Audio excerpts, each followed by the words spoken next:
In this episode, we're going to talk about the law of sowing and reaping by Jim Rohn. For those of you who are not familiar with Jim Rohn was Tony Robbins' mentor. He used to work for Jim Rohn when he first started out as a motivational coach, for lack of a better term.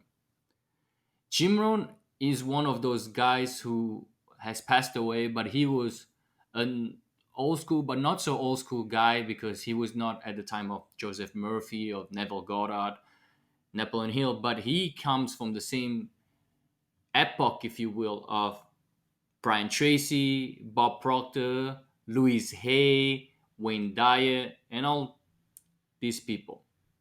So it's really, really worthwhile to take the time to actually learn about the teachings of Jim Rohn. Before I start, I just started a new Facebook group, a private Facebook group, and I'll put the link in the description box below. And I would love you guys to join. And I appreciate you liking the videos, sharing the videos, commenting on the videos. It really helps my channel grow, and I do deeply appreciate it. That being said, let's get into it. The Law of Sowing and Reaping by Jim Rohn. Now, here's the second law that changed my life forever in network marketing. I learned the law of sowing and reaping. And in the law of sowing and reaping, it's also the story of the law of averages. Jot this down. The story of the sower, it comes from the Bible. I'm an amateur of the Bible, but this is such a useful story. Here's what the story says, and take notes, because the drama is in the details. Firstly, the sower was ambitious. When you read the whole story, you'll conclude, yes, this was an ambitious sower. Here was number two. He had excellent seed. The sower who sowed the seed had excellent seed. The excellent seed could be an excellent opportunity, an excellent product, an excellent story. So we've got an ambitious sower with excellent seed. Now, here are the rest of the details of the story. For your information, for the drama of your life, so you can understand things better. Learning some of this is how I got rich by age 31. The sower goes out to sow the seed, but the first part of the seed falls by the wayside and the birds get it. So jot this down. The birds are going to get some of the seed. Now you say, Mr. Rohn, what does that mean? Well, I invited John to come to a meeting. He said he'd be there Tuesday night. Tuesday night I show up, John isn't there. I say, I wonder why John didn't make it. Now I know the answer. The birds. The birds. John had this great idea of coming to the meeting to look for an opportunity, and somebody stole it and said, you're not going to go to see this network marketing event. And he says, well, maybe not. So have you jotted that down? The birds are going to get some of the seeds. Now, when the birds get some, you've got two options. Number one is to chase the birds. You say, well, let me get hold of the person who talked him out of coming to the meeting. I'll cheer him a new page. I wouldn't do this. Here's what happens if you go chasing birds. You leave the field. If you go chasing birds now, you stop sowing. This is going to detract you from your future, not add. So you can't chase birds and try to strengthen this stuff out. Here's what it is. It's just one of the things, and here's the best comment when things are a little disappointing. Isn't that interesting? You just have to say, I thought sure he would be there. He promised me. But I know it was the birds. And you just have to say, isn't that interesting? Now here's the rest of the story. The sower kept on sowing. See, that was the secret to his success. He kept on sowing. And if you keep sowing, you can sow more than the birds can get because there aren't enough birds. If you keep sowing, there are always some birds, but there is not enough because the law of averages will work for you. My mentor taught me, you know, Mr. Rome, there are only 9 out of 10 real nasty, miserable people in the whole world. Now you know they move around a lot and you're liable to bump into one in a while. But when you bump into one, you say, there's only 9 more like you in the whole world. I can handle that. Now here's what else it says. The sower now keeps sowing the seed. Now the seed falls The story says on rocky ground where the soil is shallow. And the rocky ground here, the soil is shallow, is not of your making because you had excellent seed and you were an ambitious sower. Because here is what it says happened. This time, the little seed that falls into the ground starts to grow and the little plant starts to grow. But the first hot day, it withers and dies. Not an easy thing to watch. I finally get John scared and started. Sure enough, 3 or 4 days later, somebody says, "Boo!" and he's gone. Doesn't show up at the second meeting. And I say, "I thought sure John would last a week. What happened?" Jot this down. The hot weather is going to get some. And this is not of your making. Here's what you must say when what that happens. Isn't that interesting? What can you do? The answer is nothing. You say, "Well, I'm going to try to change this. I wouldn't take that class." You know the sun comes up in the east and somebody says, "Why is that?" I wouldn't spend much time on that. Just let it happen. Don't go for this why stuff. I'm giving you the answers here. The answer is in the structure and in the consequences and is in the deal. The answer is in the deal. Anything beyond that is not worth studying. You say, "Well, how come some just last a little while?" I wouldn't sign up for this class either. Here's the answer: some don't stay. You just have to jot them down. And when some leave, you say, "That's one of those who don't stay." Now, you know what category to put them in, and you can't solve this now. It's like rearranging the seasons. You can't fool with that. All you can do is cooperate with the way things are set up. I didn't set it up. You say, "Well, it shouldn't be this way." Well, when you get your own planet, you can rearrange this whole deal. But on this planet, you're a guest. You've got to take it as it comes. Now, here's the secret to the ambitious soul with good seed. It said, be kept on sowing. Here's what he had to do to keep on sowing. He had to discipline his disappointment. This is a key phrase now to use for the rest of your life. You must learn to discipline your disappointment because you didn't set up the setup. And some are not going to stay, and that is not of your making. Now, if you made gross errors and you ran them off, see, that'd be different. You're responsible for that. But if it is the normal course of things, this is just the way things are. Here's what it says: the sower keeps on sowing. Now it says the seed falls on thorny ground. And somebody says, "Well, how much of this do you have to go through?" Well, hang on. It's not the end of the story.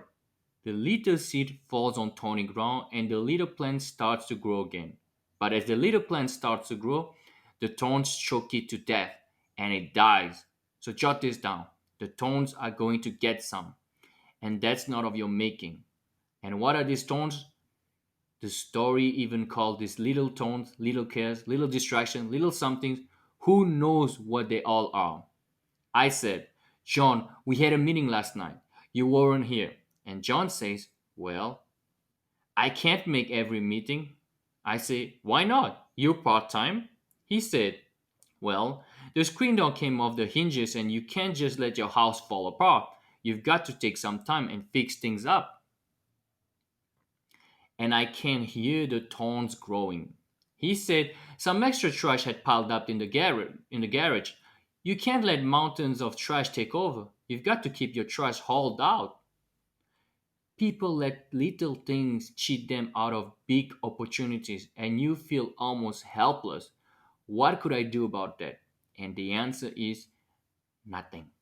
And you say, "Well, why is this?" I'm asking you not to sign up for that class. Don't sign up for this. Why is this? Classes? It's just the way it is. Like winter following fall and spring following winter. So have you got that? The tones are going to get some. Now here's the good news. Let's read the rest of the story quickly. The sower now keeps on sowing the seed, keeps on sharing the story, keeps on giving an invitation. Yes, the invitation can be more powerful for me now as it is 1 year later than it was the first month.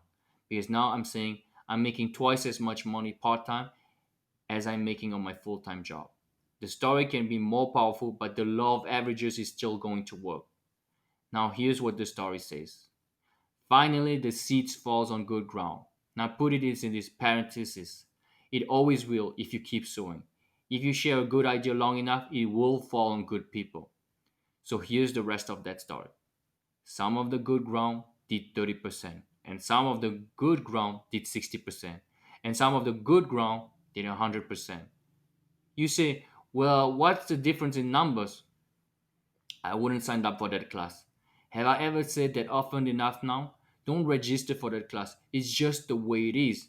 I tried to get the 30s to do 60. Found out it was more than I could handle.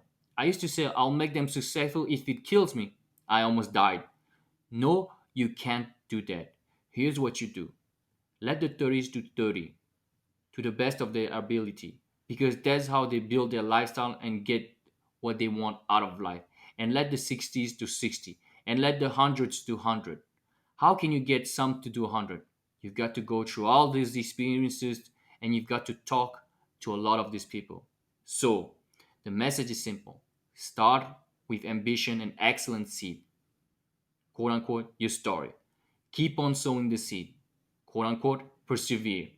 Determination, patience, and the law of averages will carry you past the birds, the weather, the thorns to harvest time. And this is the end of the law of sowing and reaping by Jim Rohn.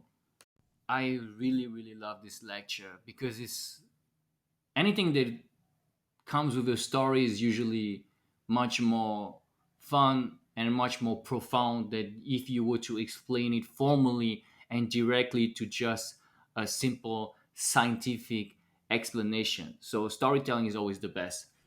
That being said, this story and this lecture is just so profound in a way that it's really really nothing crazy. The lecture is really really simple and straightforward. However, the depth of the meaning is just so incredible and kind of life changing. Although I have heard a lot of stories like that previously, but it's always a good reminder, and it's kind of a relief to hear these kind of things because whatever endeavor you are about to partake or you are already indulging in, you will find obviously obstacle and hurdles. And even like I know on this channel I focus a lot on the law of attraction and the power of the mind, etc., etc.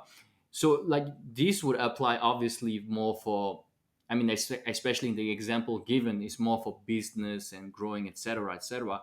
But even for those of you and myself included, they want to focus on the law of attraction and the mind. The thing is, what we don't understand this will also, you will also have the weather, the birds, etc., etc., to use Jim Rohn's examples when you start applying this new discipline of the mind in your life, because it does bear fruits that you would not expect, for better or worse. Why I'm saying that is that a lot of us start something like practicing the law of attraction, etc., etc., practicing meditation, practicing a cultivation of the mind, and we expect to have to expect it to go a certain way, myself included. And I'm doing this a lot these days. And the problem with this is like when you start doing this to your mind, it's one thing to do this about with your life and your business, and it's already hard enough. But when you do with your mind, that's a whole different level. You always with your mind, you know, whatever you do your work, you do something else, life comes along and you have to deal with relationship, with people, with all the things of life. So even if you were to work 12, 14 hours a day, that's still not all the time. Whereas your mind is with you all the time, even while you sleep. It's your only true companion, your consciousness, your mind, the conscious mind, the subconscious mind. And when you start to practice like the law of attraction, you hear these stories about like, oh, I did this, and in 1 week I got this, in 2 weeks I got this, in 3 weeks I got this, blah blah blah blah blah. And yes, it is true. Those stories are generally honest and true. They're not lies. I mean, you always some people who lie about this kind of stuff, which is ridiculous. But Most of them are true.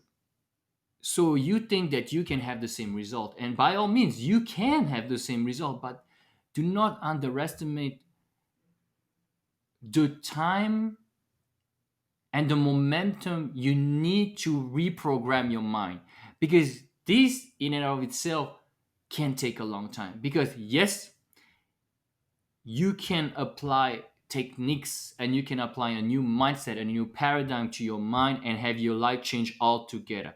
However, you guys have to remember that this person who said this story, for example, came from a different place from you, and we're all unique in the sense that we all have our social conditioning, our conditioning, our social pressure, the traumas, etc., our mental formation, etc.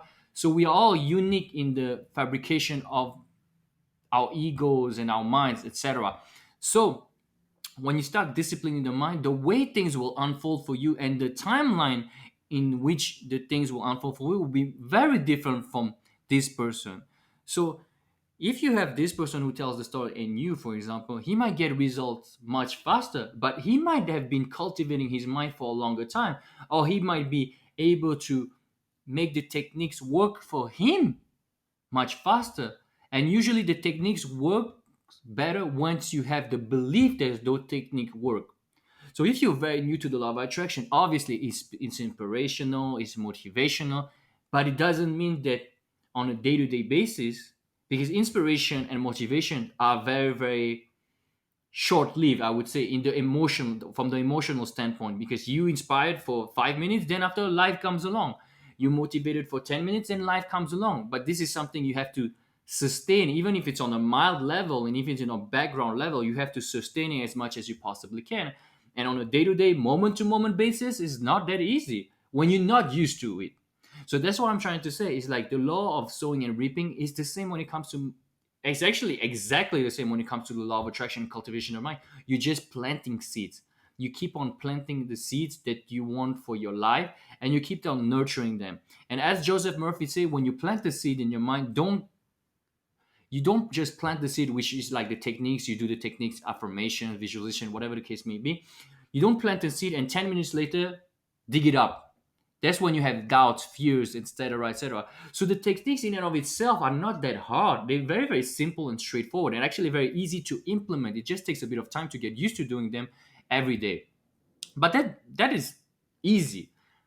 The thing that might be complicated and might take more time, and I'm saying it's impossible, I think it's very possible, is to have the discipline and the persistence and the determination for controlling, so to speak, for lack of a better term, for controlling your conscious mind and not letting anything that you don't want come into your mind, which is negative thoughts, fear, doubts. Of course, they will come. What I'm trying to say, they will come. It's normal. But what you have to do is not dwell onto them. Do not let them enter the doors of your mind. They will come and knock, but don't let them in. That's the most important time, because they will come. And by virtue of having this awareness and this consciousness of not letting in, they would not come so much. They will come, but not as often. So that takes time. And the law of attraction, even though you might watch, like I've watched countless videos, read countless books, we all have a different interpretation of how things work, right?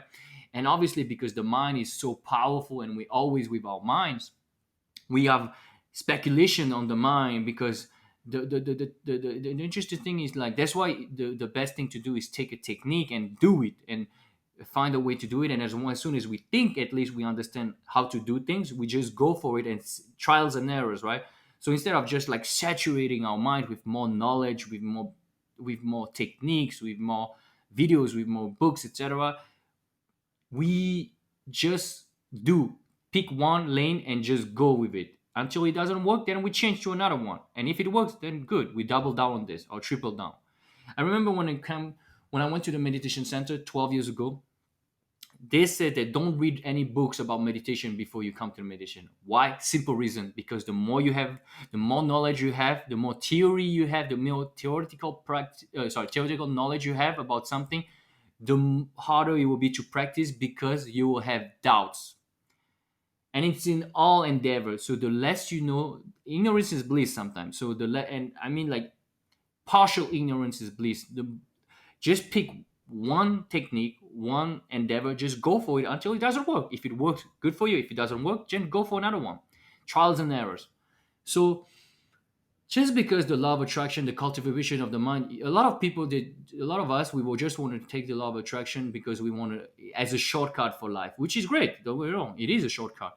However, it doesn't mean that those qualities of determination, persistence, faith, etc., don't apply to this. They apply even more because disciplining the mind might be the hardest thing you ever have to do in life.